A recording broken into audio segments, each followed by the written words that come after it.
So nga itong ebanghelyo karong adlaw ning Miyerkules sa ikapito nga semana sa Pasko sa pagkabanhaw, si Jesus nagampo alang sa iyang mga tinunan. So giingon nila ang parianong pagampo ni Jesus alang sa mga apostoles.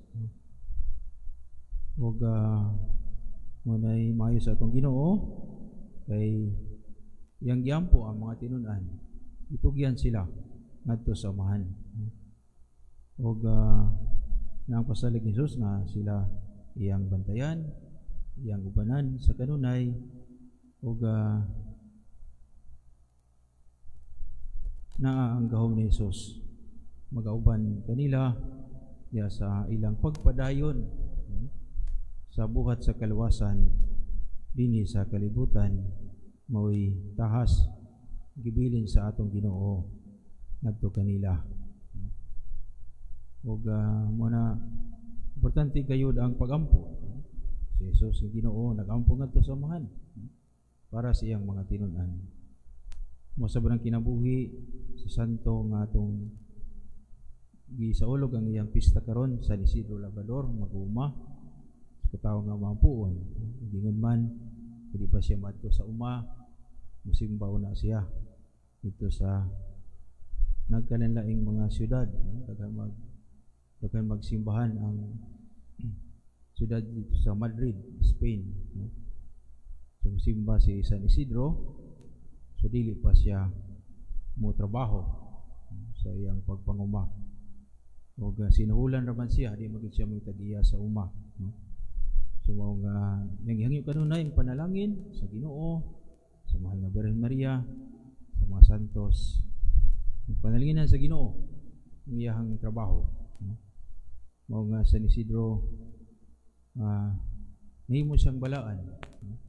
Kay iya mang kanunay giuna ang Ginoo labaw sa tanan. Og bitaw usab niya ang bunga sa iyang pagampo, mao nga pagkamangyatagon. Bisan sa iyang kakabos kun ano siya bisag jutay nga ani nga mais, siya kining paambit ngadto sa ubang mga tao walay pagkaon. So mao ang kakabos si San Isidro, wala na himong babag aron siya magmanggihatagon ang generosity sa mga gigutom, sa mga nanginhanglan.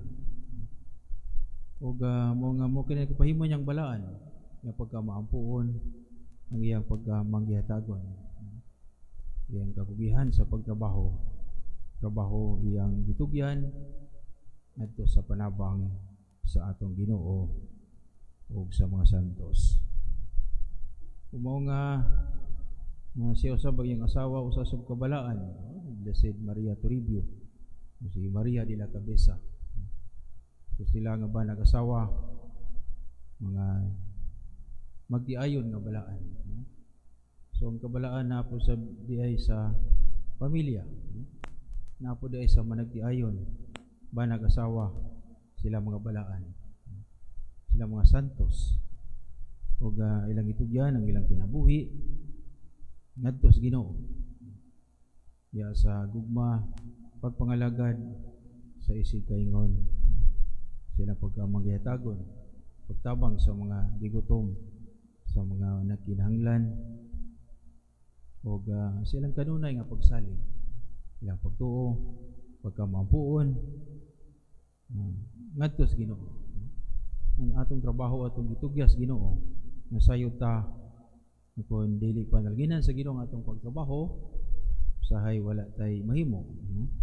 Sagun sa patagkakugihan, bisan na unsa pa ang atong paningkamot, kakugi, dili panalginan sa Ginoo ang atong trabaho, usahay wala ipulos ang tanan. Ibis nga mabulaan ta sa atong trabaho, dili noon.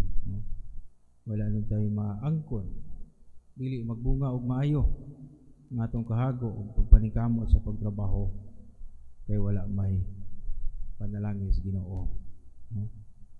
Usahay mo nang mapuno ta sa mga utang, kay makalimot man ta sa Ginoo sa atong papangitag, panginabuyan, kalimuta sa tinubdan sa kinabuhi na mao ang Dios.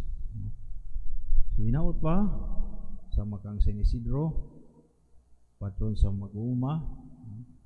So kita po rin tamay mong mga maampuon ng mga tao na pinagi sa pag-una sa Ginoo sa atong kinabuhi. So wala pa tayo trabahoon, atong unahon ang Ginoo magampo.